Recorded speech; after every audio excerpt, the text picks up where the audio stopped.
রাত্রে ইনশাল্লাহ ডিনারের পর সার্ভ করব।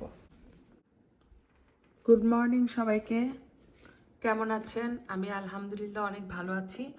গতকালকে সারা দিন বৃষ্টি হয়েছে, আজকেও এখন সকালে উঠে দেখলাম বৃষ্টি, ঘাস টাইলস সব কিছু ভিজা। আমাদের এই যে গার্ডেনের যে মেশিনটা ঘাস কাটার, এটা বাতাসে একদম উড়ে এদিকে চলে এসেছে। আর উপরে একটা কাভার ছিল, কাভারটা খুলে গেছে, এই যে দেখা যাচ্ছে। তো যাই হোক, কিছুই করার নাই, 2 দিন ধরে ওয়েদার খুবই খারাপ। গতকালকে তো একদমই বের হই নাই, ব্রেকফাস্ট করব। তো এখন আমি আর চা বানাবো না, টিম হর্টনসের কফি আছে, এটাই গরম করে খাবো। আর এখানে আমি গতকালকে অনেকগুলা আদা ধুয়ে টুকরা টুকরা করে রেখে দিয়েছিলাম স্ট্রেনারটাতে। এটা পানি ঝরে একদম শুকায় গেছে। গতকালকে আমি আর ব্লেন্ড করি নাই, কিন্তু আজকে এই আদাগুলাকে ব্লেন্ড করে রেখে দিব। তো আদা রসুন ব্লেন্ড করার সময় আমি পরিমাণ মতো তেল ইউজ করি, তাহলে জিনিসটা অনেক দিন ভালো থাকে। তো এখানে আমি একটু তেল দিচ্ছি,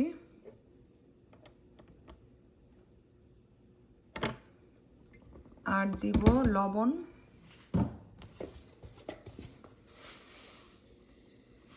আর দিব অল্প একটু পানি।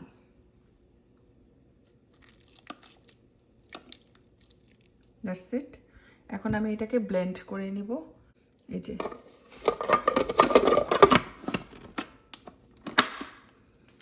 বাস, সিকিউরড হয়ে গেল। এখন আমি এটা ছেড়ে দিব, তাহলে সুন্দর করে ব্লেন্ড হয়ে যাবে।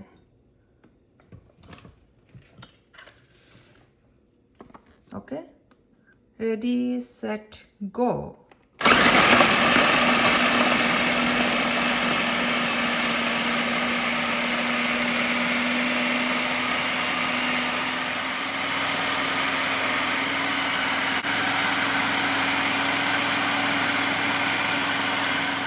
এখানে আমার আদা ব্লেন্ড হয়ে গেছে।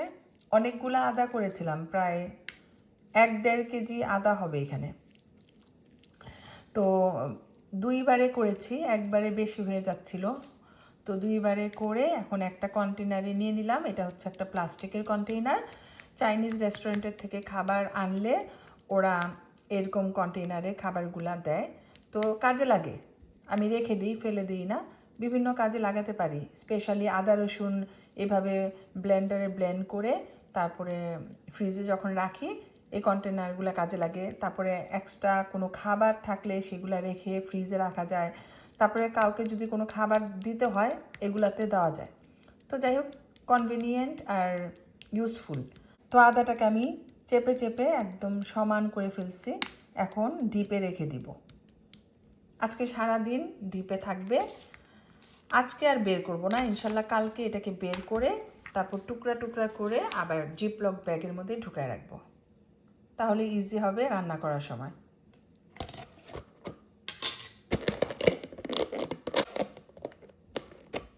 তো আজকে আমি গাজরের পায়েসটা করব। এখানে পোলাওর চাল 2 মুঠ অনেকক্ষণ পানিতে ভিজিয়ে রেখেছিলাম, তারপর পানি ঝরিয়ে হাত দিয়ে কচলিয়ে ছোট ছোট পিস করে এরকমভাবে নিয়েছি। এই যে একদম দানা দানা, এটা আমি পায়েসে ইউজ করব। আর এখানে আমি দুধ নিচ্ছি, দুধটাকে আগে প্রথমে জাল দিতে হবে।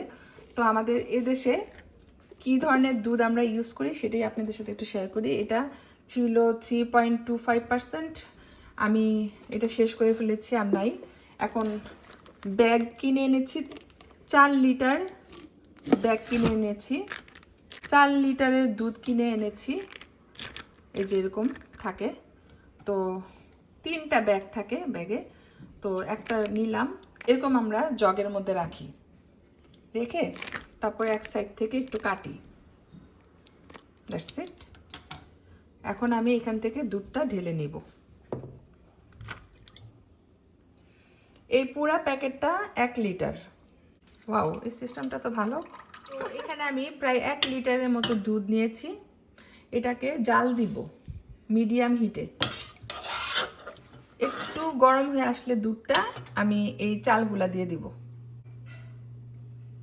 তো এখানে আমি 1 লিটার দুধকে পোলাওর চাল দিয়ে ভালো করে সিদ্ধ করে নিচ্ছি।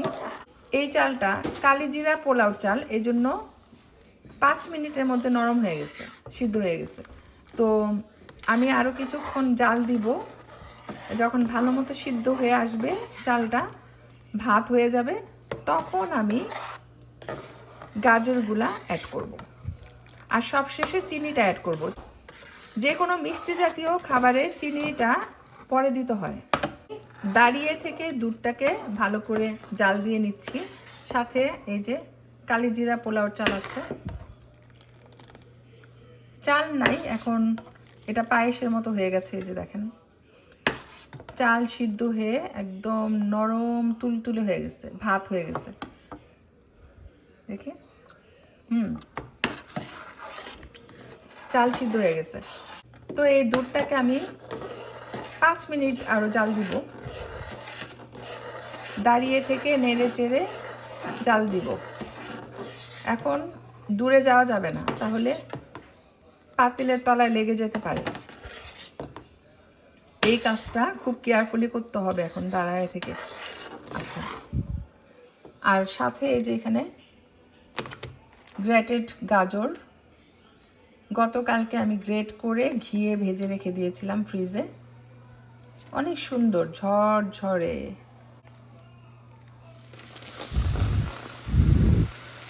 ও মাই গড, ও মাই গড, দেখেন আমার কাণ্ড। এই হলো আমি, দেখছেন আমার কাণ্ড। আমি মাত্র বললাম যে দাঁড়ায় থেকে আমি জাল দিচ্ছি, কারণ আমি এখানে দাঁড়ায় না থাকলে দুধটা পাতিলের তলায় লেগে যাবে। আর সেম টাইমে আমি গাজর সম্পর্কে একটু কথা বলতেছিলাম। কি হলো, দুধ উপচায় পড়ে পুরা চুলা ভাইসে গেছে।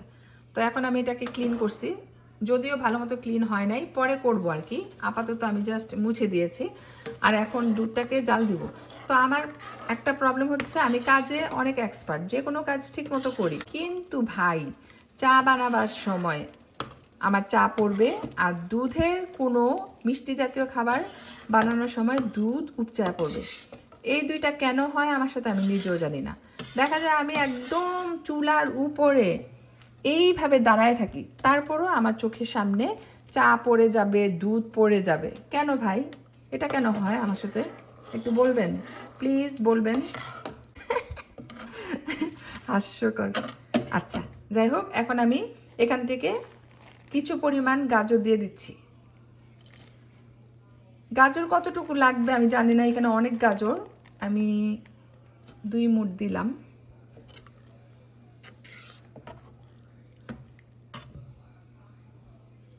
মাশাআল্লাহ, কালারটা সুন্দর আসতেছে।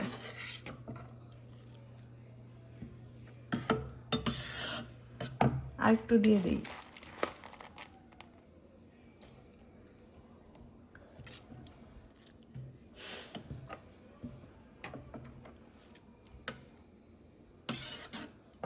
আসলে পুরাটাই দিয়ে দিই, নো প্রবলেম, কারণ গাজরের অভাব নাই।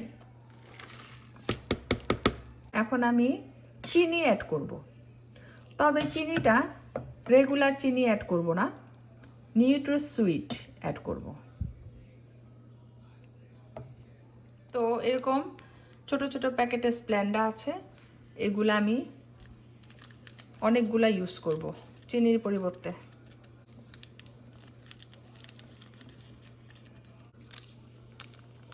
চিনি ইউজ করতে একদম ভাল লাগে না।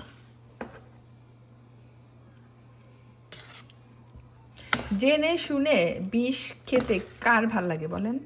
চিনি হচ্ছে বিষের মতো, সেজন্য যতটুকু সম্ভব চিনিকে অ্যাভয়েড করি। তো সাথে আমি একটু গুঁড়া পাউডার দিয়ে দিচ্ছি, নিডো দুধের পাউডার।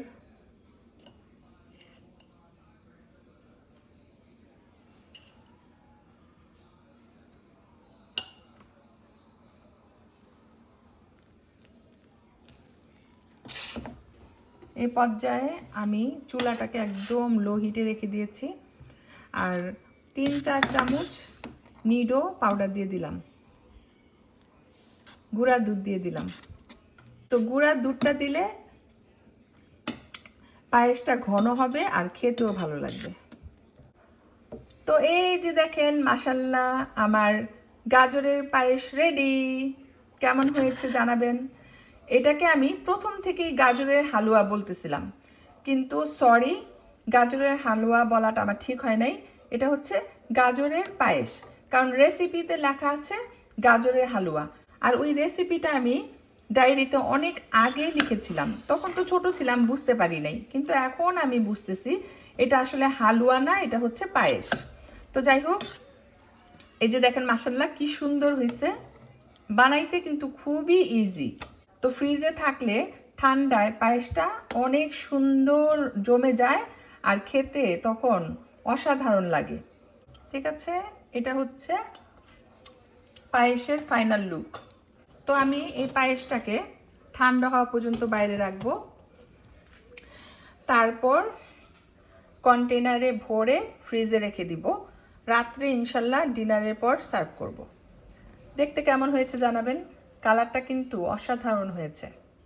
গরম গরম খেতে একরকম, আবার ঠান্ডা করে খেতে আরেক রকম। আমার কাছে অবশ্য ঠান্ডাটাই বেশি ভালো লাগে। তো আমি ঠান্ডা হওয়া পর্যন্ত ওয়েট করব, তারপর ফ্রিজে রেখে দিব। আর এই যে দেখেন আজকে সারাটা দিন বৃষ্টি হচ্ছে।